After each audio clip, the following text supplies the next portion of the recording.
तो गायत्री मंत्र को आध्यात्मिक विज्ञान का प्राण कहा गया है, क्योंकि विज्ञान के जितने भी आविष्कार हुए वो गायत्री मंत्र के 24 अक्षरों के एक एक बीजाक्षर के बराबर है, और उनसे हमें हमारे शरीर का ज्ञान होता है, आत्मा का ज्ञान होता है, और मनस्थिति का भी परिचय होता है। हम कौन है, क्यों आए हैं, क्या करना है, क्या कर रहे हैं, इसका भी ज्ञान गायत्री मंत्र की उपासना से होता है।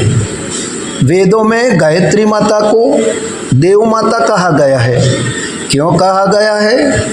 क्योंकि गायत्री मंत्र की उपासना से, गायत्री माता की उपासना से हमारे अंदर दिव्य शक्तियों, दिव्य ज्ञान की प्राप्ति होती है, श्रेष्ठ विचारों की प्राप्ति होती है, और हम अच्छाई और बुराई को बराबर समझ लेते हैं और देवत्व की ओर आगे बढ़ते हैं।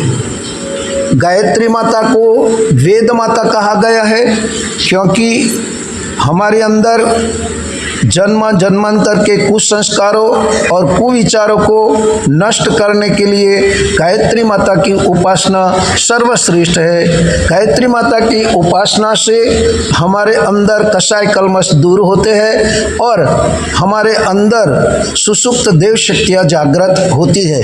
इसलिए गायत्री माता को देव माता कहा गया है। भाइयों बहनों, देवत्व का जागरण करने के लिए, हमारे अंदर दिव्य शक्तियों का जागरण करने के लिए हमें हरनिश गायत्री माता की उपासना करनी चाहिए।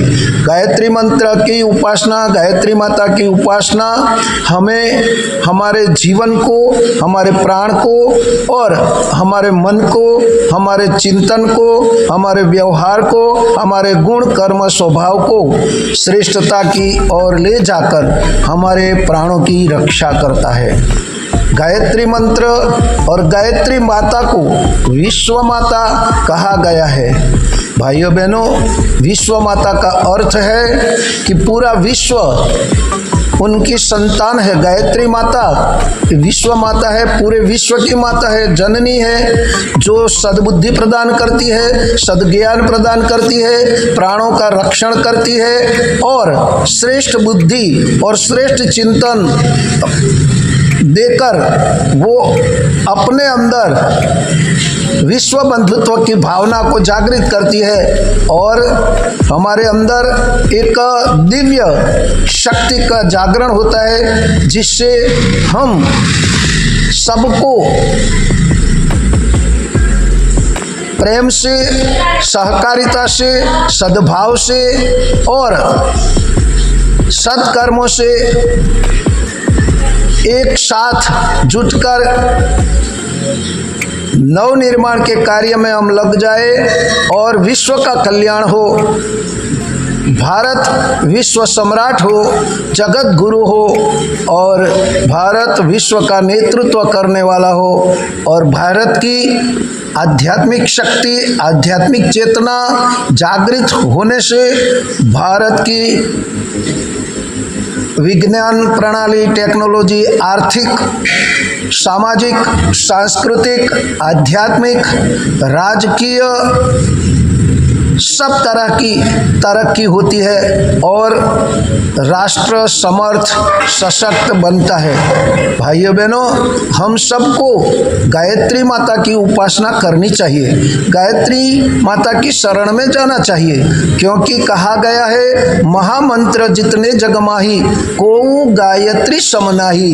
गायत्री मंत्र की उपासना दूसरे मंत्रों से अधिक प्राणवान है, ऊर्जावान है और उनके जप से 1,10,000 ध्वनि स्पंदन पैदा होकर हमारे शरीर में नव चेतना का, नव प्राण का संचार करके हमें स्फूर्तिवान, ओजवान, तेजवान बनाकर हमारे जीवन की लक्ष्य की प्राप्ति कराता है। भाइयों बहनों, गायत्री मंत्र ये समस्त विश्व के कल्याण की सब भावना के साथ वसुधैव कुटुंबकम और आत्मवत् सर्वभूतों भूतेषु की भावना को सार्थक करने के लिए गायत्री मंत्र को, गायत्री माता को वेद माता, देव माता, विश्व माता कहा गया है। इसका मतलब है वेद का अर्थ है ज्ञान, देव का अर्थ है भक्ति और विश्व का अर्थ है कर्म आराधना। यानी कि उपासना, साधना और आराधना का क्रम अपनाने से, गायत्री मंत्र का जप करने से, गायत्री माता की उपासना करने से साधक अपने को सुरक्षित, ऊर्जावान और दिव्य शक्तियों का जागरण होने का अनुभव करता है और वो अपनी प्रतिभा प्रखर बनाकर लोक कल्याण के मार्ग में आगे बढ़ता है और लोक कल्याण करता है।